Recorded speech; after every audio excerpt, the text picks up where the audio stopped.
김용빈이 일본어 노래의 첫 소절을 부른 순간 가장 먼저 무너진 것은 그의 발음이 아니라 그를 시험하려던 시선이었다. 낯선 무대에서 실수할 것이라는 예상과 달리 그는 일본어 가사를 또렷하게 밀어 올렸고 객석은 몇 초 만에 조용해졌다. 노래가 후렴으로 들어가자 일본 관객들은 박자를 맞추기 시작했고 무대가 끝난 뒤에는 자리에서 일어나 박수를 보냈다. 온라인에서는 누군가 김용빈을 망신주기 위해 갑자기 일본어 곡을 요구했다는 이야기가 퍼졌다. 그러나 확인된 방송자료와 인터뷰에는 특정 인물이 그를 모욕하려고 선곡을 강요했다는 증거가 없다. 진짜 놀라운 지점은 따로 있다. 김용빈에게 일본어 무대는 우연히 찾아온 돌발 시험이 아니라 16살 무렵 일본으로 건너가 실패와 공백을 견뎌야 했던 과거가 다시 눈앞에 나타난 순간이었다. 2025년 4월 10일 방송된 TV조선 미스터트롯 쌈 톱7 비긴즈에서 김용빈은 일본 가요 푸른 산호초를 불렀다.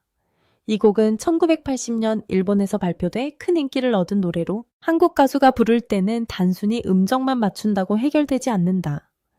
빠르게 이어지는 일본어 자음과 모음 밝게 튀어오르는 리듬, 원곡이 가진 청량한 분위기를 동시에 살려야 한다. 김용빈은 과장된 흉내를 내지 않았다. 첫음부터 자신의 맑은 음색을 유지했고 문장 끝을 가볍게 정리하면서도 후렴에서는 힘을 분명하게 실었다. 무대의 핵심은 일본인처럼 보이는 것이 아니라 김용빈의 목소리로 일본 노래를 다시 들려주는 것이었다. 그래서 관객은 발음 검사보다 감정의 흐름에 먼저 끌려 들어갔다. 그가 이 무대를 버틸 수 있었던 이유는 하루아침에 만들어진 외국어 재능이 아니었다. 김용빈은 1992년 대구에서 태어났고 4살 무렵부터 트로트를 따라 불렀다. 7살에는 대구의 한 백화점 노래자랑에서 상을 받았으며 초등학교 6학년이던 2004년 첫 음반을 발표했다. 당시 나이는 12살이었다. 어린 김용빈은 이미 300곡이 넘는 트로트 가사를 외워 부를 수 있었고 보육원과 양로원, 지역 행사장을 돌며 실전 경험을 쌓았다.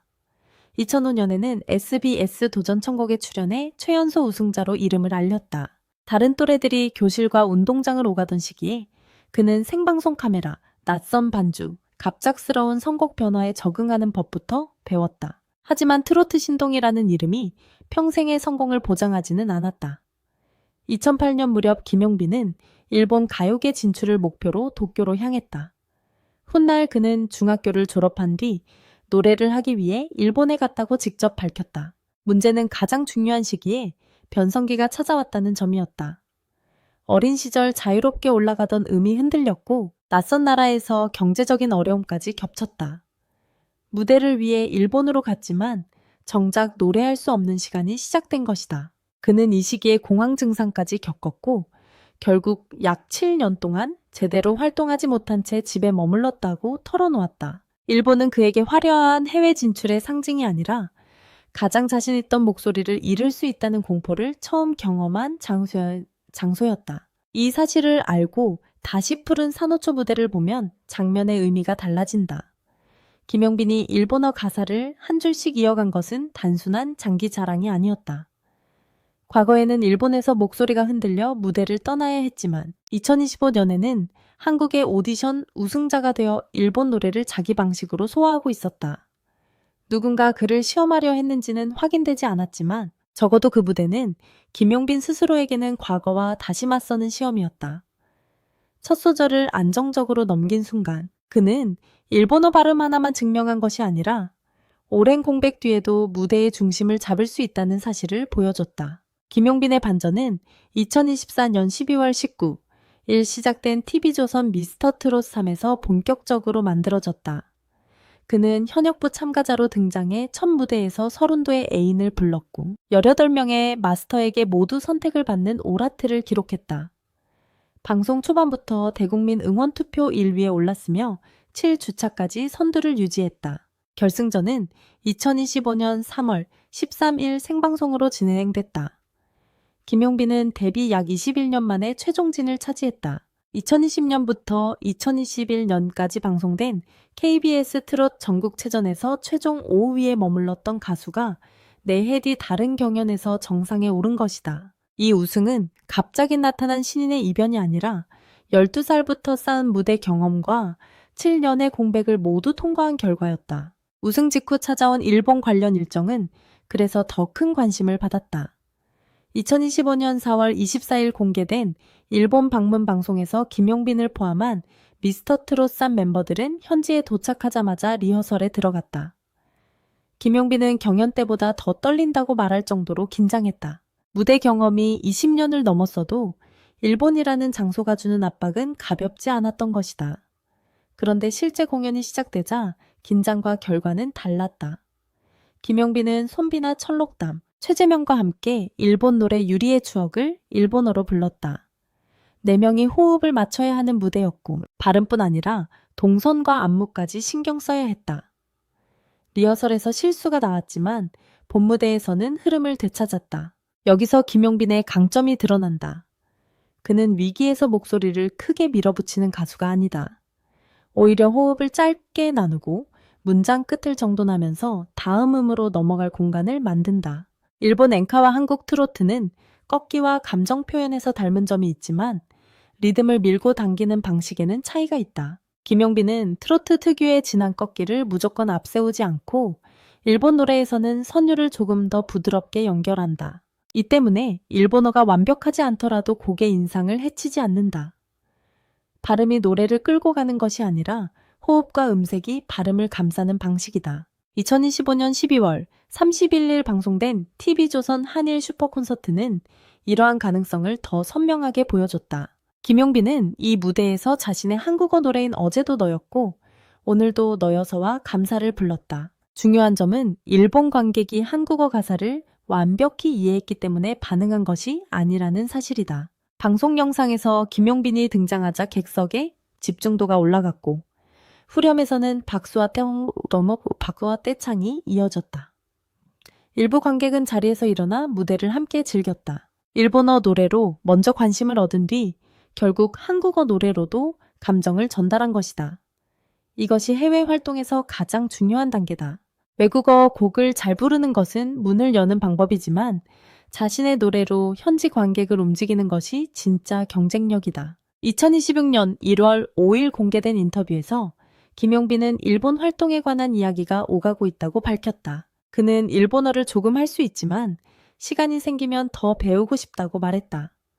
또한 엔카와 트로트는 결이 비슷하며 자신의 부드럽고 예쁜 음색이 일본에서 선호되는 스타일이라는 평가를 들었다고 설명했다.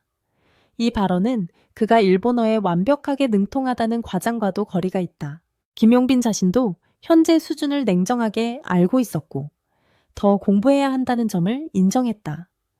그래서 그의 일본어 무대가 설득력을 가진다. 준비되지 않은 천재가 우연히 성공한 것이 아니라 부족한 부분을 알고도 무대 경험과 음악적 감각으로 빈틈을 메운 장면이기 때문이다. 2026년 2월 20일 방송된 TV조선 금타는 금요일에서는 한국진 김용빈과 일본진 유키의 맞대결이 펼쳐졌다. 두 사람은 처음 만났던 날처럼을 함께 선보였다.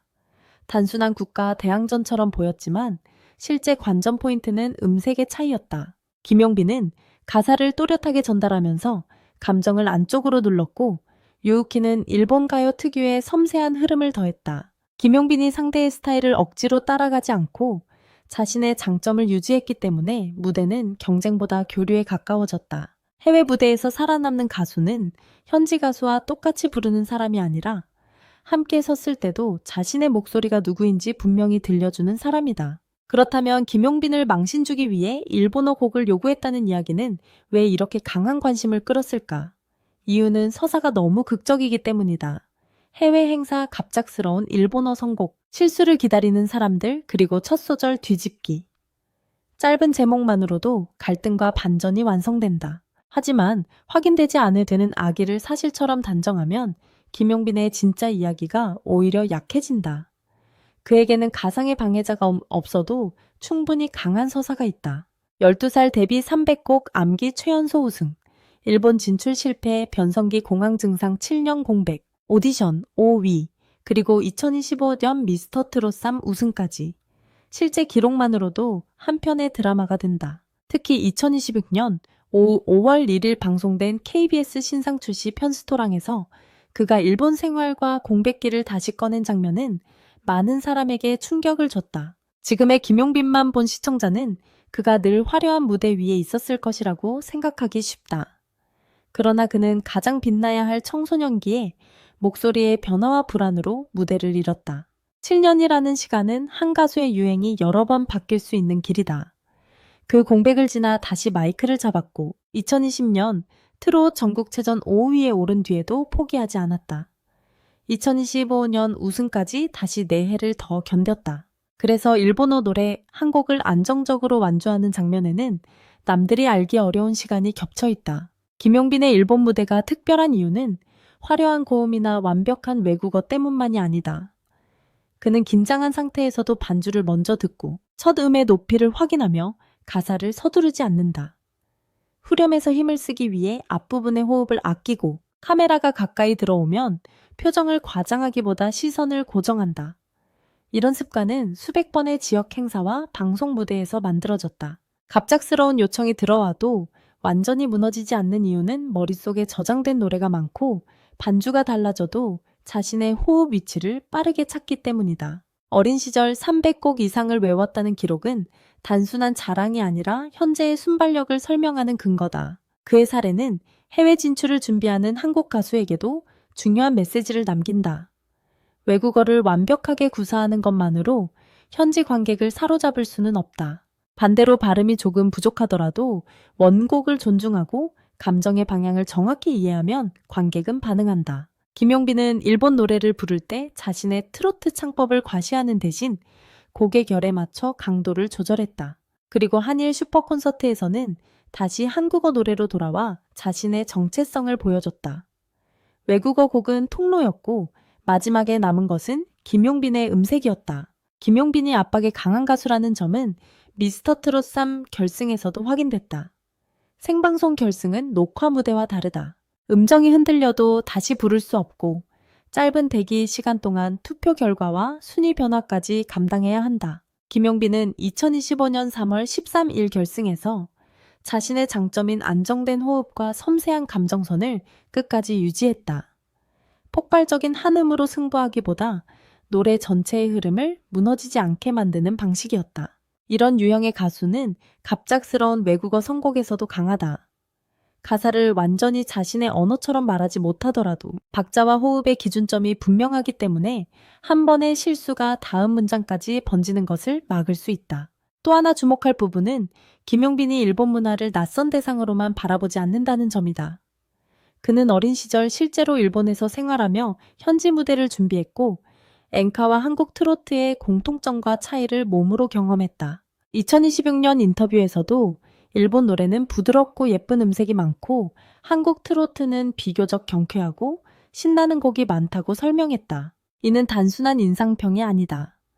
일본어 곡을 부를 때 소리를 과도하게 꺾지 않고 선율을 길게 연결한 이유, 한국어 곡으로 돌아왔을 때는 감정의 밀도를 더 높인 이유를 보여준다. 그는 두 장르를 섞어 흐리게 만드는 대신 각각의 장점을 구분해 표현하려 했다. 현지 관객의 반응도 한순간의 호기심으로만 볼 수 없다. 2025년 12월 한일 슈퍼콘서트 영상은 방송 이후 온라인에서 수만 회 이상 재생됐고 김용빈의 일본 관련 무대들을 묶은 영상도 꾸준히 공유됐다. 일본 팬들이 주목한 것은 단정한 외모만이 아니었다. 노래할 때 힘을 과하게 드러내지 않는 태도, 가사 한 문장을 끝까지 책임지는 발성 무대가 끝난 뒤 객석을 향해 깊이 인사하는 모습이 함께 평가됐다. 해외 관객에게는 노래 실력만큼 무대 예절과 태도도 중요한데 김용빈은 오랜 행사 경험을 통해 이 부분을 자연스럽게 보여줬다. 만약 실제 해외 행사에서 준비되지 않은 일본어 곡을 갑자기 요청받는 상황이 벌어진다면 김용빈이 가장 먼저 할 행동도 예상할 수 있다. 그는 반주가 시작되기 전에 음의 높이와 첫 박자를 확인하고 자신이 확실히 기억하는 구간부터 감정을 배치할 가능성이 크다. 모르는 가사를 아는 척 밀어붙이기보다 가능한 범위 안에서 완성도를 지키는 선택을 할 것이다. 이것은 소극적인 태도가 아니다. 수십 년 무대에 선 가수들이 위기에서 사용하는 가장 현실적인 방식이다. 관객은 작은 발음 실수보다 가수가 당황해 노래의 중심을 잃는 순간을 더 빠르게 알아차린다. 김용빈은 중심을 잃지 않는 법을 이미 오래전에 배웠다. 결국 아무도 예상하지 못한 일은 한 번의 기립박수만이 아니었다. 과거 일본에서 노래를 잃을 뻔했던 소년이 17년가량의 시간을 돌아 다시 일본 관객 앞에 섰고 이제는 일본 활동 제한까지 논의되는 가수가 됐다는 사실이다.